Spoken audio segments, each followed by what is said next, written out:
Hi, in this video I'm going to share the 3 most important principles from the book Outwitting the Devil by Napoleon Hill, which you can use to build a better life for yourself. Let's dive in.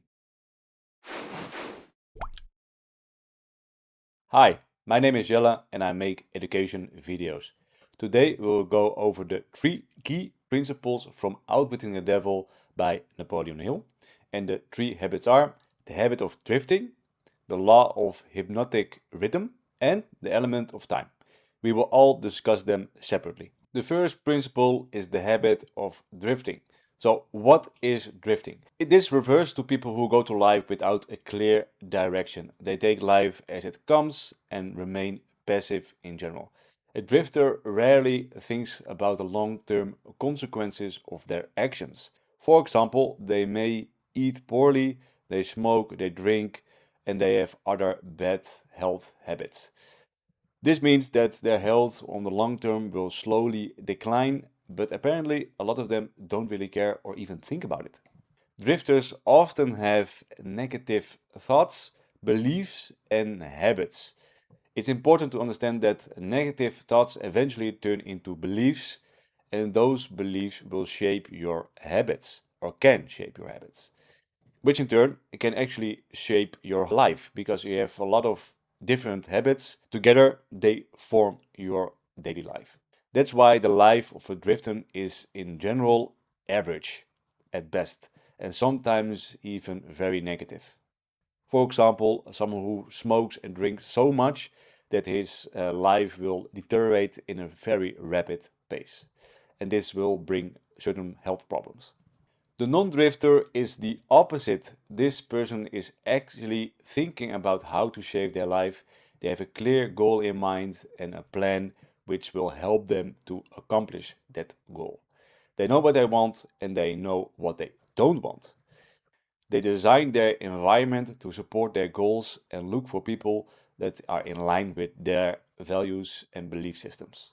This is why you see successful people hanging out with other successful people, while like poor people hang out with other poor people. So here you have a powerful quote from the book. Be definite in everything you do and never leave unfinished thoughts in the mind.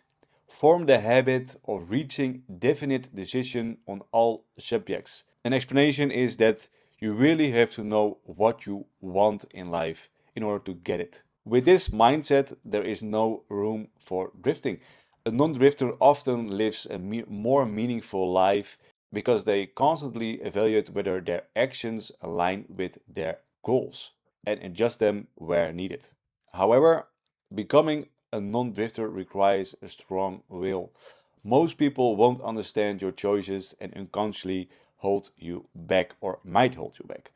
A non-drifter understands this and keeps going anyway. It's important to realize that you only lose when you quit. If you truly want to achieve something, treat every setback as a learning opportunity and keep moving forward. Principle 2, the law of hypnotic rhythm. This law is about how habits are formed. When you learn a new skill, you have to think about every step at first. But if you repeat it long enough, it becomes automatic. Think about learning to play the guitar. In the beginning, it's difficult, but after years of practice, you can play songs without thinking. That's hypnotic rhythm, repetition, turning behavior into automatic patterns. However, this doesn't just apply to skills, but also to habits. So, habits are behaviors that become automatic over time because they require less energy. Both animals and humans rely on this. It makes our life easier. Now we can actually link the two principles together. If somebody repeatedly thinks and acts in a negative way, the law of hypnotic rhythm will reinforce those patterns. Over time, this will become your default behavior. This means that a drifter who lives without direction builds habits that keep him stuck. These habits are often negative or self limiting in nature. Their beliefs and behaviors reinforce each other, making it harder to change on the long term. And of course, the opposite is also true, that if you are a non-drifter, you actually build good habits or positive habits that help you to build a positive life for yourself. And the last principle is the element of time.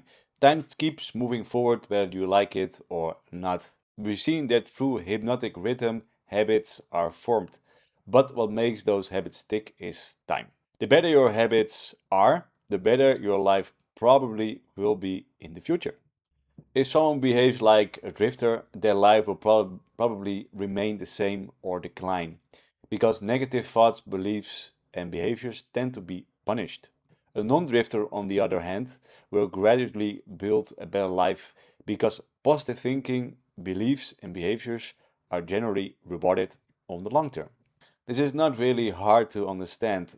An example, someone who lives an unhealthy lifestyle will probably be more likely to health problems, while someone who lives a healthy lifestyle will experience less problems. I have a feeling most people understand this, but then again, if you look at the lives of most people, they are the lives of a drifter. So why is this? Let's summarize everything. All the principles combined can either break or make your life. Without a clear purpose, you start drifting. Through negative habits, you slowly move into a downward spiral that becomes hard to escape. As a result, many people never reach their full potential. Some people accept this, but often it leads to an average or even poor life. If you understand these principles, you can clearly see where people go wrong and even predict how their life might develop. Many problems people face are largely the result of their own thinking and behavior. Unfortunately, many adopt a victim mindset as an excuse to avoid responsibility, which keeps their life the same. Yeah, this is not weird because it's hard to confront ourselves and to make changes in our life. This is most likely the reason why many people are happy being a drifter, because it's easier. If you had to summarize the book in one sentence, it would be: one's dominant desires can be crystallized into their physical reality through the definiteness of purpose, backed by a definite plan with the aid of the law of hypnotic rhythm and time. Jesus, that's a mouthful. It's a quote from the book. So, what can you actually do?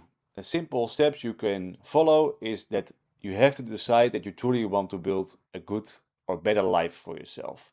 You need a strong will. Then you need to define a clear goal for yourself on which you can focus on the long term. You can make a plan that will support that goal.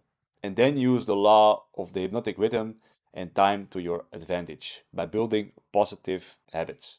So that was it for this video. It was a long one and might be a bit complicated, but then again, I think this content is very useful for a lot of people. And although I have covered the most important principles of this book, there's much more to learn. I will continue studying it for myself to gain deeper insights, because there's a lot of information to be found, and therefore I definitely recommend you to read it if you haven't done already. So that was it for this video. Leave a like if you enjoyed it, and if you want to see more videos like this one, which are mainly about self-development, then you can consider subscribing to my channel. I'm also curious about your thoughts on this book, so let us know in the comment section, and I see you in the next video.